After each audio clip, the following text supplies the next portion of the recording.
We are live. Good afternoon, everybody, and welcome back to another episode of Coach's Corner. Thanks, Tyler. This week we welcome and sit down with U.S. Air Force veteran Grovert Fuentes. Grovert, welcome to the podcast. Let's start the show off by having you tell our guests a little bit about yourself and your history. Yeah, thanks for having me. I joined the Air Force in 2008. I did 6.5 years. I grew up in North Bergen, New Jersey, about 15 minutes from New York City. This is home, and this is where I moved back to after my service. I served as a combat photographer, which is probably the best job. Not probably, it's the best job I've ever had. To be given a camera and travel the world and document, combat day in and day out. There's no greater joy that I had. Unfortunately, my time was cut short. But since then, I think I've, taken my life and done something positive since my time out. I guess I've done a lot of things since then. I've been trying to stay active, for the past 6 years, and didn't want to continue down a negative path that I was heading down. I guess when my military time was ending. So, we can get all into that. But yeah, 6.5 years. That's incredible. And that's probably traveling and all that as a combat photographer. I had a couple friends that were combat photographers in the Marine Corps. That's a pretty high tempo thing if you're deployed. What did your day-to-day look like most of the time? I did 2 tours. I did one to Iraq in 2009 to 10, and then I did Afghanistan 2011 to 12. Essentially what we do is we attach different units. First, one of the most difficult parts is letting your unit trust you, because you're the guy with the camera. And I get it, I get it. These are folks that are, running and gunning all the time, right? And here comes a guy with a camera. I still have, my weapons with me, but my primary focus is to document. So it takes time, and in some cases it takes, a couple instances for people to trust you and kind of see where your head is at. But after you're embedded and they trust you, man, the photography you can get is great. So I guess my second tour, where I did a year, I was attached to a PRT team, provincial reconstruction team. And so, we would go to villages and try to build those relationships. This was in 2011 and 12.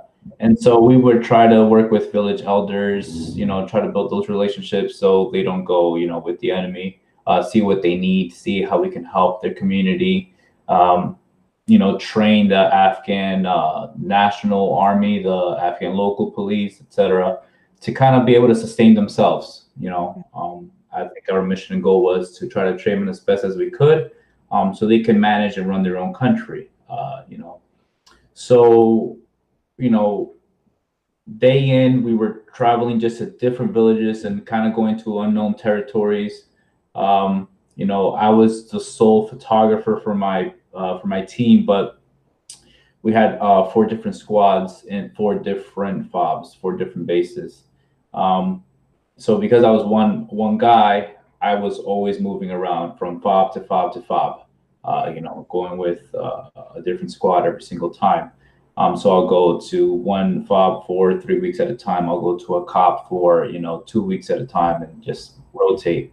It was great. I had the privilege to be able to call in, my own chopper 72 hours out, tell them, all right, I need somebody here to pick me up on Friday flight to another base and start doing missions, that day.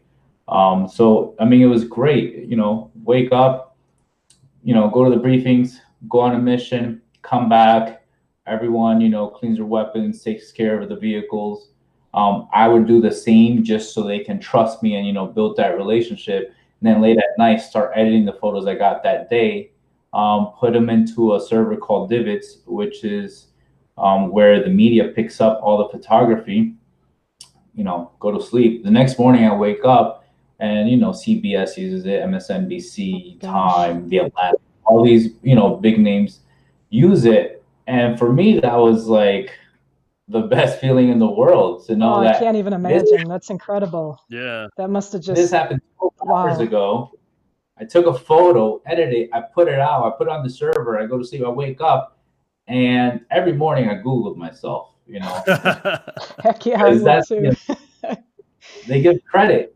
So I Googled myself, I was like, damn, they picked it up too. They picked up this one instead of that one. I thought that was better, but whatever fits their narrative, their story. So that was an amazing feeling to me, Oh, And that's definitely something that somebody joining for photography or something like that, or like how the military works. If you just end up in that job not even wanting it, that's mhm. something that people don't even think of. That well, I could be taking pictures of stuff, and then my thing could be on national news the next day.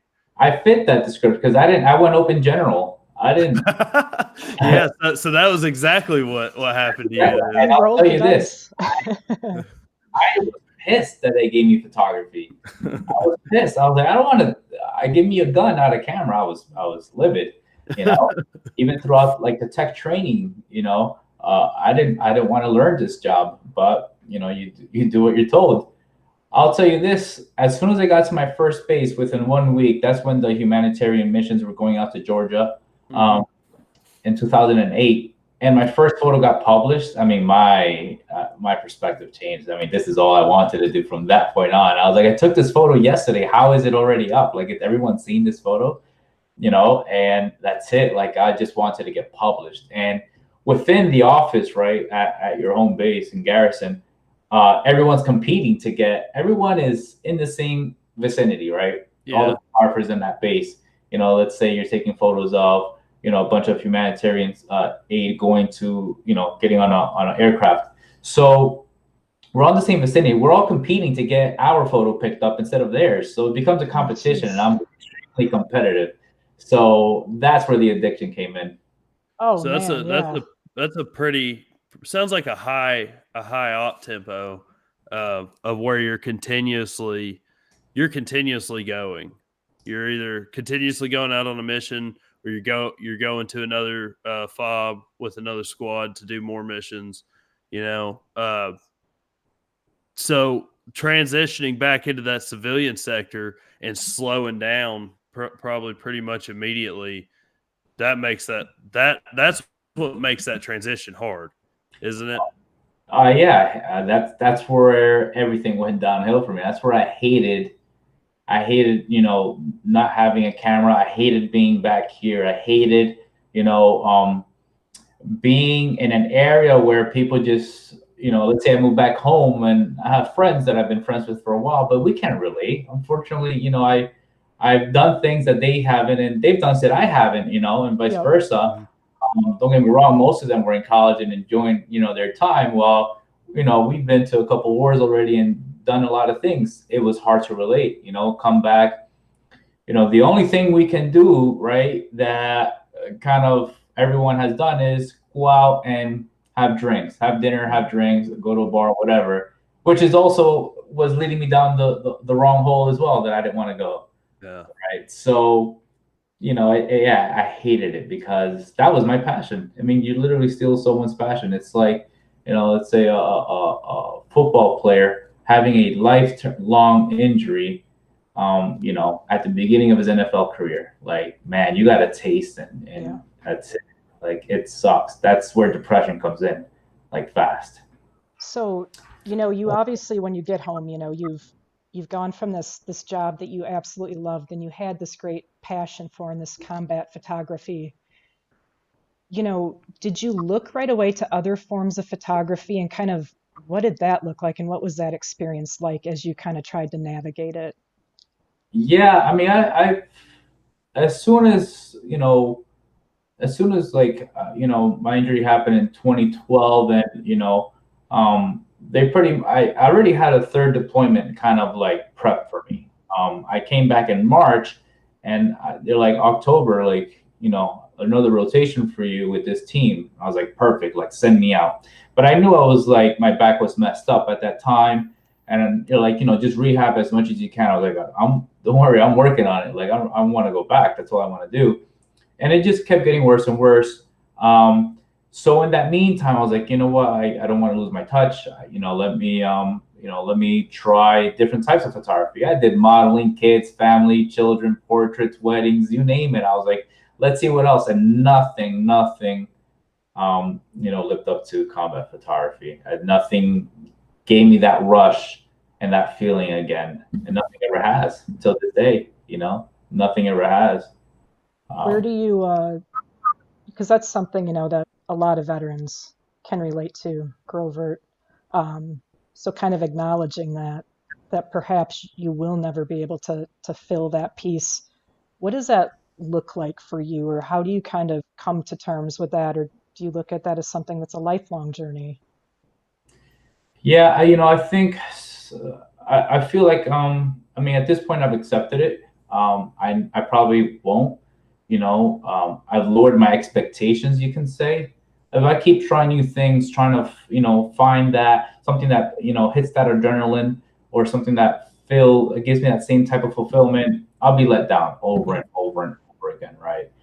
So I've had to accept it and be a realist, and say nothing will ever reach that, but what else gives me satisfaction, at my core? What else wakes me up in the morning and I'm happy to do? And I've tried several things for that. And, I found, trading stocks was great for me. I loved it. Starting my business was great. And, currently I love e-commerce and learning I guess, how to sell things online. That's what I enjoy right now. And of course, none of these things match, again, combat photography. But step one was definitely accepting of it, that it just won't happen. And keep trying new things. Every single day I'm trying new things. I'm learning new things. I watch so many videos to learn new things. I watch real estate. I watch, the market, whatever keeps me, interested. What I need to do for myself is stay active, and stay, motivated to do something, tomorrow, next week, etc. What I do a lot is put a lot of things on my plate, to where I don't get bored. I'm never bored. You got to keep yourself busy. Yeah, I Keep the am mind busy. never ever bored. I'll tell you this much. Like, my schedule is always full. I'm always doing something. And even when it's full, sometimes I add something else to my plate that maybe I shouldn't have. But that's just what keeps me sane. Yeah. Because if I slow down, that's not good for me. What's the thing that you think helped you most with the transition? Believe it or not, believe it or not, it was Buddhism for a little bit. Mm-hmm. I really got into Buddhism at the end of like my last 6 months living in Texas, and while I was still active. I had a friend that really talked to me a lot about the religion, right? Buddhism, and the way of living. And in 2012, November, I had just got back in March. In November 2012, my house was broken into, and everything was robbed from my house, everything. And I was livid, I was 22, nice place in Texas. Everything from my shoes to my clothes to my watches, everything was robbed from me. My front door was broken into and everything was wiped out. TV. The only thing that was left was a blender and my couches, Oh really. my gosh. And, Wow. and I was pissed. I hated it. All my cameras were gone. Like, tons of money in cameras, government equipment and personal. And I was pissed out. Here I am, 22, recently back from a deployment, pissed off from an injury, trying to figure out, how I can, stay motivated and active and recover. And then the only thing that keeps me motivated, my camera, was stolen from me. Oh man, I was pissed. I had like these anger issues, right? Right. And I felt like I was being targeted.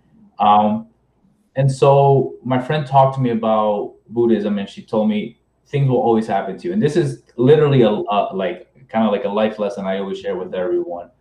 Is things will always happen to you for the rest of your life. People will always, lie to you.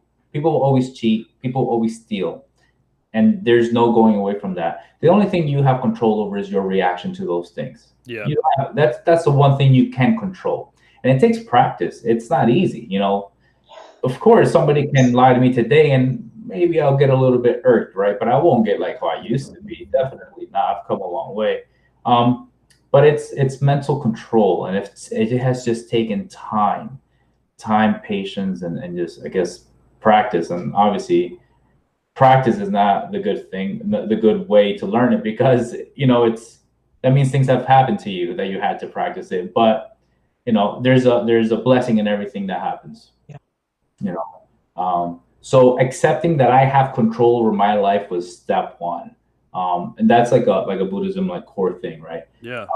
So even though I don't practice it actively, right, that is something that has stuck with me. And everything that happens to me, you know, today, somebody hits me or somebody steals my car, stuff, I won't get pissed. Like, I don't get mad. I just say somebody, you know, something in the universe made it happen, and there's something good coming out of this, and it's okay. Let's figure it out. But I don't get upset. Like, I'm almost like the happiest person, I feel like.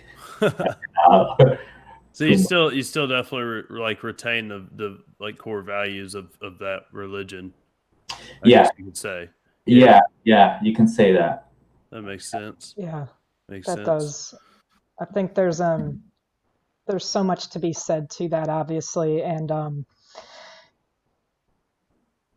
it helps tremendously. I will say that when there's, you know, when you can look to something outside of yourself, you know, whatever that is, and it obviously looks different for different people, but you know, I'm glad you were able to find that, and especially at that time in your life, you know, that's very, very neat.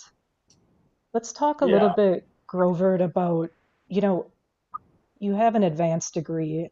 How did that all come to be? How did school, you know, enter your targets, and then not only school, but to go on and pursue, you know, an advanced degree? Can you talk on that with us? Yeah. I mean, first thing I'll say is I'm not even a school person. I dropped out of high school. You know, I was not a school person growing up. I think even while pursuing my MBA, I wasn't a school person. But I understand that. I understand, I guess, the word sacrifice, and I know we all do. All of us do. It's just part of our DNA, right? And although I hated school, I knew I had to do it in order to get further in life. Doesn't mean that's what you need, but I knew that the way my life was panning out, it would have helped. You know, it definitely helps. Not necessary, not a requirement, but it definitely helps along the way.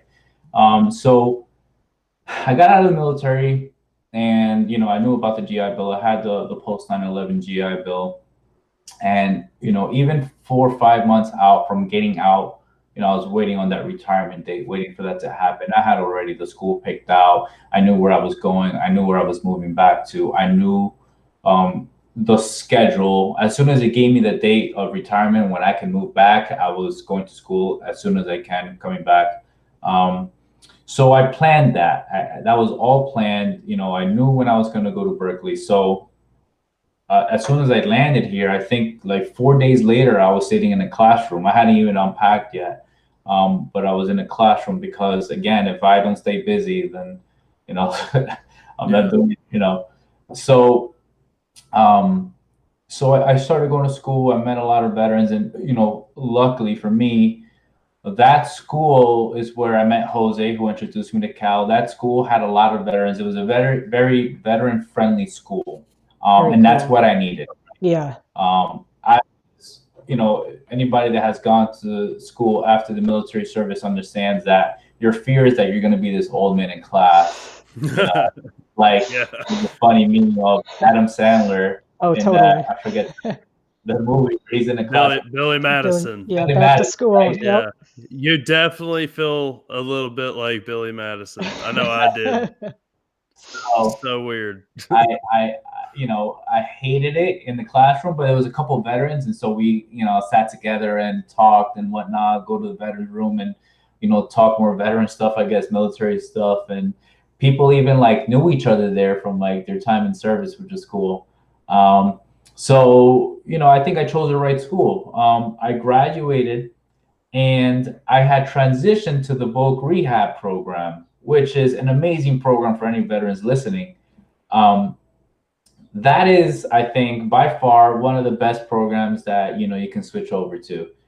It adds 12 months to your education. So instead of 36 months, which is what the post 9/11 gives Yeah. you, Yep. Yeah. it gives you 48 months, right? It also pays for if you need, let's say, a printer and paper and pencils and all these supplies and books. It's the post 9/11 gives you a stipend, for these Okay. books. If you have the voc rehab, let's say your books come out to 2,000, then you don't just get the 1,000, you have to cough up the other 1,000. They give you the exact money you need for those books. If a certain class, let's say you're going to, I don't know, culinary school, right? And you need, I don't even know if this is a requirement, I'm making it up, but let's say you need some sort of knife set, right? And everyone, they'll buy that knife set for you. One thing I wish I knew is that I've heard that they pay for, if you're going to pilot school, they'll pay for your flight hours. Like, if I would have known that, then you'd be I'd be flying planes right now. Yeah. But yeah, it's such a great program. And so I extended it. So that gave me the possibility, and I chose the right school because I went to a school that you finish your bachelor's in 3 years, which gave me plenty of time left to go for the MBA, which is what I did. So 48 months was plenty of time for me to finish a bachelor's, finish my MBA. And I think it just worked out very well. Another thing that also helped was when you're in the military, because I knew I was getting out, I took Claps and Dante's, like about 10 of them a week. Jesus, they're free, right? And at the base where I was at Lackland, you can take one in the morning and take one at midday. And I didn't study for any of them, right? I said, all right, I like math. I'm pretty good at math. So I said, all right, if I take 10 and I pass 2 or 3 of them, I just need to do this about 2 or 3 weeks, and I have enough for my associates. Exactly what I did. I took 10. Awesome. Man. I took that because the photography school gives you credits. Your base, your PT scores give you credit. All these things give you like credits. And then I said, oh, these are the requirements I need. So I took 3 weeks worth of Clefs and Dantes. That's about 30 Clefs and Dantes. I did that in 3 weeks, and I was like, all right, there's my associates. I don't need to apply to a school. I can accept them now. Some of those credits already applied to the bachelor's. So it all just cut down, which gave me, that time I needed for the MBA program. That's insane. I wish I'd have thought about that when I was in, or at least like let that sink into my head when they pounded it into our heads. Because I know they told us about it. And I was just like, nah. You take it for granted when you have them, and then you're like, oh man. You absolutely do. Yes. Yeah, and then you get out, and it's like, what was all that? And trying to kind of navigate into that system is definitely tricky. So I'm definitely glad that you kicked that back out to everyone too, because it's definitely a good route for a lot of people. Education they can't take away from you. Yeah, that's one thing. So how do you look back on that? How do you look back on your time spent in school? Getting your MBA, like. Well, it can be controversial because. I'm glad I did it. Don't get me wrong. I think what I do day to day now, because I have a full-time job, has more. Everything I do today, I learned by doing the box business, right? When I launched the business, I knew nothing. And I guess for anyone hearing, I started a Fit Lifestyle box, which is a subscription box for men and women. And it comes, packed with all these fitness products, t-shirts, jump ropes, etc. So I knew nothing about the e-commerce world, about business, about website building. I knew very little about graphic design because of photography. But one thing about me is that I like when I set my mind to do something, I'm doing it, and I'm giving it my all. So the idea came to mind. And I started doing all that, and I learned it by just doing. I mean, that's how I learned.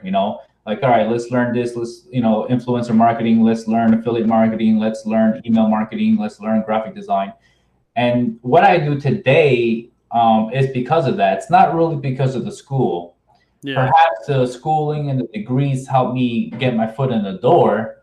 But my day-to-day activities is definitely correlated with what I did for the box business. Now, I think that, I think that school is great. I also think trade schools are amazing. Plumbing, electrician, those are, things that will never go away. So I guess I appreciate my time in school. I don't think it was time wasted, but I also don't think it was necessary, for me. I've always kind of seen it as for some people, I think for some people it's necessary to show themselves, like at the end of it, pretty much just to show themselves that they can do something. But as far as like the knowledge that you get in a college classroom, I think it's highly overrated. But I think like what you're saying, what you take away from it is the accomplishment of, like, now I know that I can put my mind to something and do it and complete it. Yeah, I also see it as, let's say, a backup, right? Because, I mean, I think I always say my goal is to never have to use a degree. I want to figure things out the way I've always figured it out, and if I have to use it, it's a safe backup. I have a good degree. I can, apply, and I'm sure I can get some callbacks and get in a room because of the degree. So that's what that almost guarantees me. And it's like an insurance policy. And expensive. No, yeah. So you brought up your box business. Let's talk about that, because that sounds, I've heard a little bit about it. I've heard you mention it here and there on the phone in our previous calls, but how did that happen? Let's just start there. How'd that happen?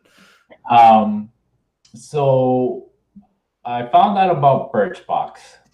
That was the first, my discovery of a subscription box, which is a makeup box. Like $10 a month, and you get all these samples of different makeup products.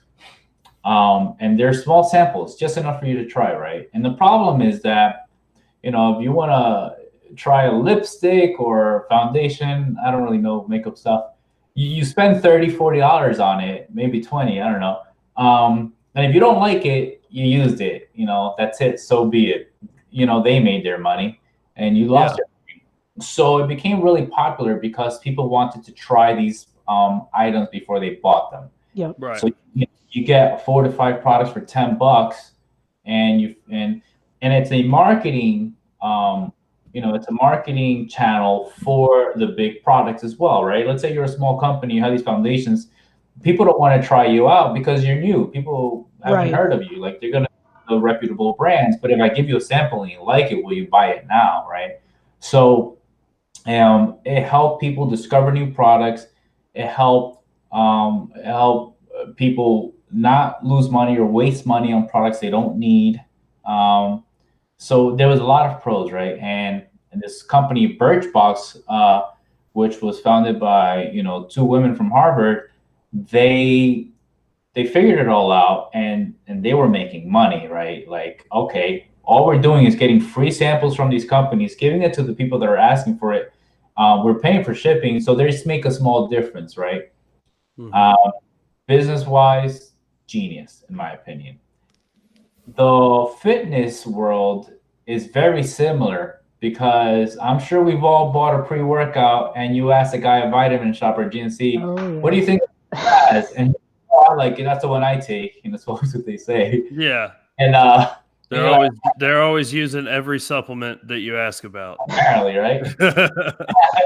And so you buy it and you're like, this is gross, or like, my heart's pounding, I can't even take this. So you give it to a friend and you just throw a lot of money down. Yeah, you've wasted $50. Exactly. Right there. like, this is the same exact thing. Margins are very similar. We all want to try before we buy. Yep. And samples exist already. You go to these Arnold, you go to these big trade shows, they're giving out samples left and right. I've been to the Arnold, and I leave with a bag. I mean, a bag full of samples that I didn't even ask for it. Like, they're just like, oh, take this, bam, bam. I was like, all right, like, I'll take it all, right? And how do you know I was even gonna, take that? So I saw that there was, some sort of connection there. People are gonna buy a box with these samples because they want the samples, and you're gonna give me a sample. So in marketing, it's called getting a targeted user. This is the person asking for it, and we're putting it in the hands of people that are asking for this.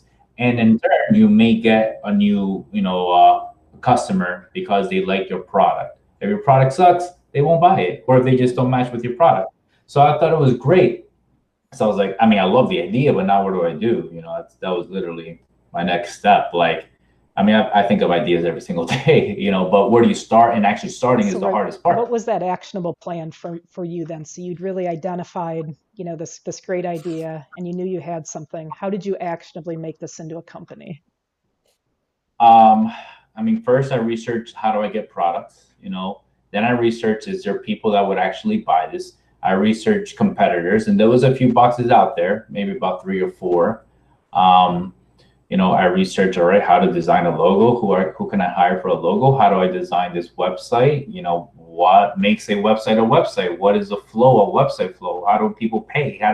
Literally every single detail. I thought of the idea in November 2015, and I launched in April or May of 2016. So it's about 7 months or so. Okay. And this is 7 months, like, working till 3 a.m. on it. Like, I was addicted to the idea.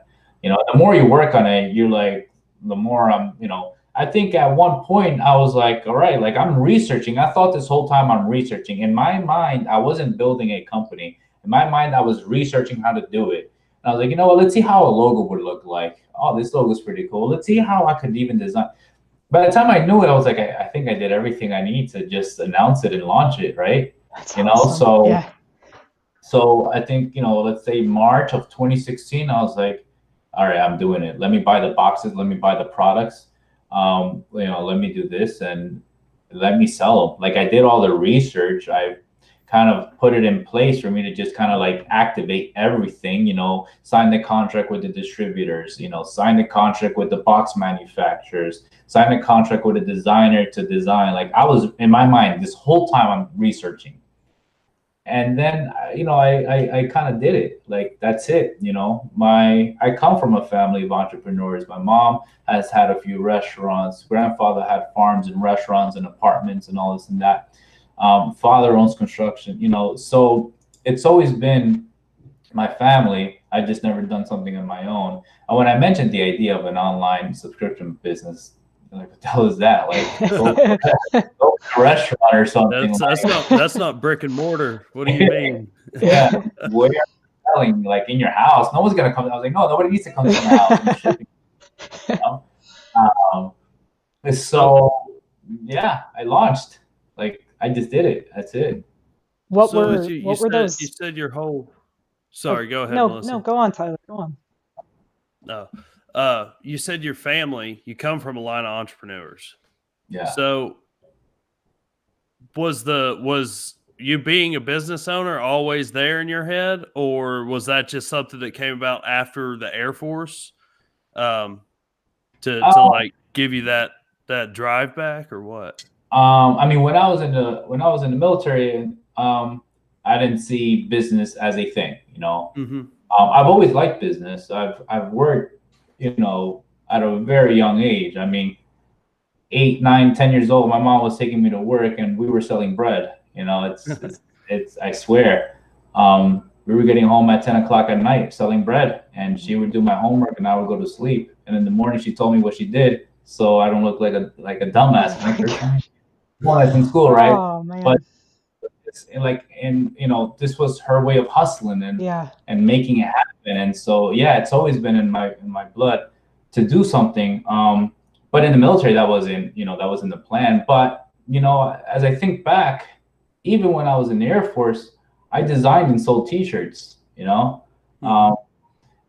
and I mean, I was selling a lot of T-shirts, and out of the trunk of my car, I posted it on Facebook groups. People loved the design. I said, "All right, we're meeting at this bar," and I had a buddy there with me, and we're selling shirts like 50, in an hour. Jesus. And I was like, "Holy crap, there's something here." And I would pay these screen printers, and they print for me, and I do batches, and we did some decals, we did some what else did we do? Decal stickers, can openers, like beer openers, different things, right? Wow. So, then I got out and I moved back, and that kind of stopped because I knew I had that market in Texas. I knew, Yeah. I have a good following. So then it stopped, but then, yeah. So I don't know. It's always on my mind. I just love business. I have a passion for it. So I want to, can you kind of walk us through, Grover, where you're at now with the Fit Lifestyle boxes? Because you've had, some big developments, and just kind of talk to us how that has all kind of gone now. Yeah, let's see. 2018, I sold a portion of it. I didn't want to manage it. I love the business idea. I love the business, but I didn't want to operate it anymore because, as they say, time is money, right? And I think that I took everything I wanted out of that business, which was the knowledge. Yeah. I wanted to apply the knowledge. So I sold part of it so I didn't have to operate it. And I started applying that knowledge at my current job. And then recently I sold another portion of the business. So, I own a minority share. So, we have once a month meetings, and we talk, strategies and where it's going to head and what we should do. And if a new product is the way to go, if, maybe selling T-shirts, on their own is a way to go, maybe selling a bigger box, right? So we're always strategizing. But yeah, I sold a portion of it, a good portion now. I'm happy with that decision. It's what I wanted. I started looking for a buyer, and I had someone that was really eager and wanted it. Fortunately for me, and I'm happy with where I am. My goal, again, my ultimate goal in life is, to somehow have an early retirement, right? And I think this is a small portion of getting to that goal. One of those stepping stones. Yeah. One of those stepping stones, one of those, as they say, sources of income, right? I mean, it's true, and that's what I want to build. Do you kind of see yourself as an entrepreneur that like one entrepreneurial things is setting up and building and selling small businesses? I've thought about it. I don't think so. I mean, maybe if I keep a portion of it, right, so I can have, recurring passive revenue, passive income. So perhaps, currently, I'm looking to build, some sort of passive income, but that's through real estate. It's kind of like my new passion. I bought up my first investment property about 14, 15 months ago now, and it's worked out great. It's probably, one of the best moves I've done so far. And I just want to duplicate the process. Yeah. I don't have let's say a 401k or anything like that. So I'm trying to build, buy some real estate and use it as my 401k. Mm-hmm. That's my ultimate goal right now, is to get more properties. I even, got my real estate license 2 months ago, because it's like a financial advisor. I mean, really, I think we could be our own best financial advisor because our best interest is us, right? Yeah. Right. Financial advisor that, I think, let's say maybe works for Chase is trying to make Chase some money because they pay them, right? Yeah. Yeah. That's how I see it. So that's what I'm doing now, is kind of building some real estate, properties, multifamilies is currently what I'm, doing. Who knows, maybe a year from now, it'll be something different.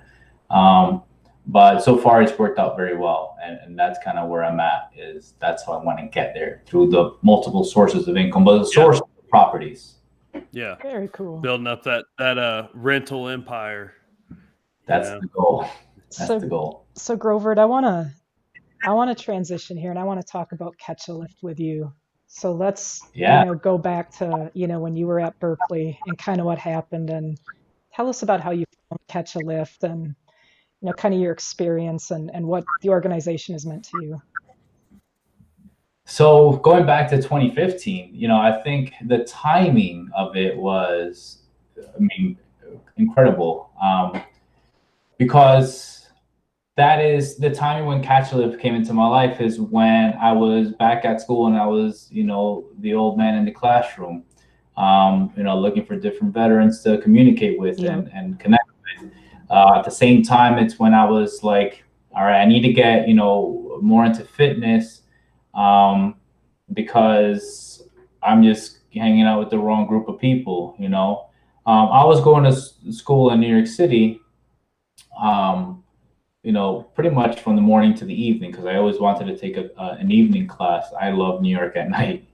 And, but I had a big gap in the day. And during that day, I would go and meet up with friends or something like that, maybe go have lunch, dinner, or whatever, go to a bar, whatever it is. And I was like, I can't do this. Like, this ain't forever.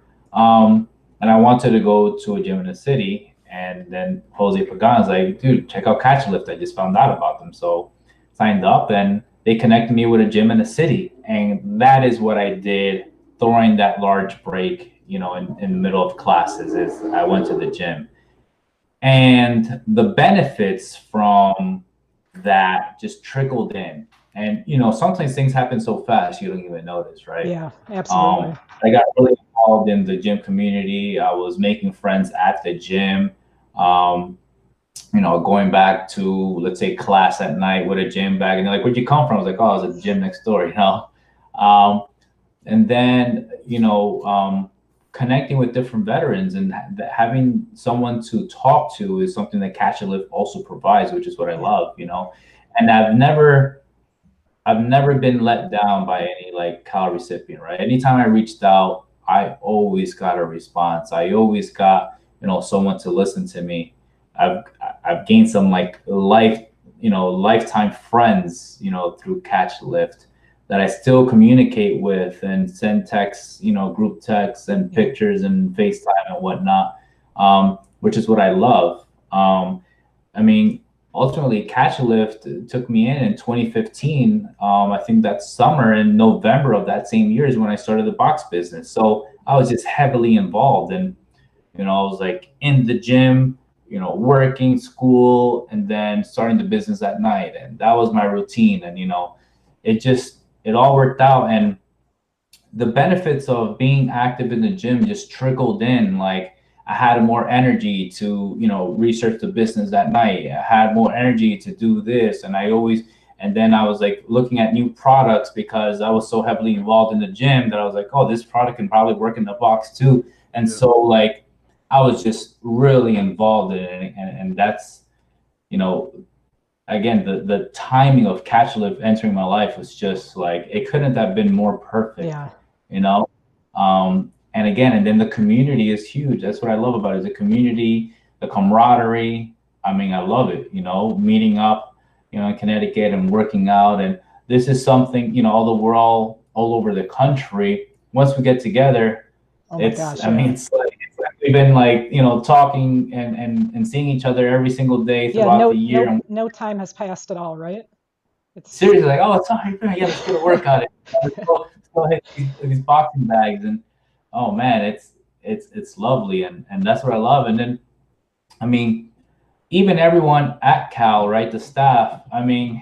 I've never met such a dedicated group of people. Yes, like absolutely. conquered Oh something. my gosh. Like it's like dedication to the fullest. Like when I talk about, there are a lot of struggles that I had starting the box business, and most of them is because I was by myself. I had no one to, share ideas with. Like, here I am, self-funded. I was like, $1,000 on this marketing. What do you think? Like, yes, I had no one to ask that to. And so when people are like, what do you wish you had in the beginning of your Fit Lifestyle Box journey? I was like, I wish I had the Catch a Lift staff. That's what I wish I had. I wish I had that drive, like, whatever it takes. Yeah. And man, I love them all. Near and dear to my heart. Seriously, I Yeah, mean, I need I mean, I feel I, I will today I feel when people ask me like how are you, and I talk to a lot of people, and I mean my response is always I'm happy, because I am. Today I am not an unhappy human. I'm not negative. I am a very happy person. I try to spread it.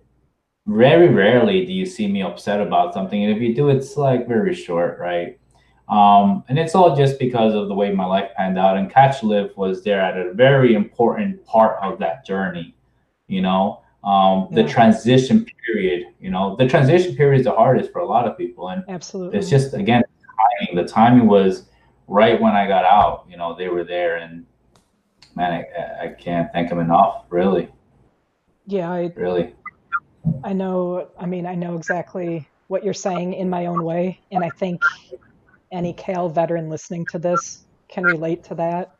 Um, the community that Catch a Lift brings, both from the staff and the veterans, is second to none, and I've never experienced it with anything else. So I mean, I know you and I met for the first time. It was a Warrior Weekend in Connecticut, um, Yeah. and that was Grovert. That was kind of my first inundation, really, to Cal. I had been in for about a year, but I mean, I always knew they were out there, but I didn't know what they were more than that. And when I got to Connecticut that weekend and met you and everybody, I mean, I've never experienced anything like that in my life, and I'll never forget that weekend in particular.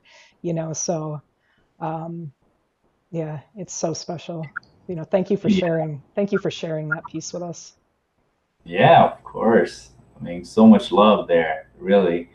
Um, yeah, I can't thank him enough, really. I mean, I always tell Lynn, whatever you need, you ask, and trust me, I'm going to do it.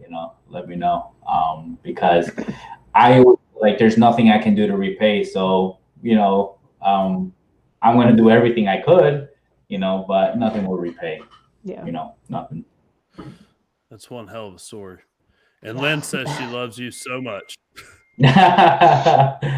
Uh, that is one hell of a story. And man, the journey you've been on, Yeah. it sounds like it's been one hell of a ride, and a pretty good one, and yeah, and I think a lot of that is it's probably attributed to your positive mindset and your outlook on stuff.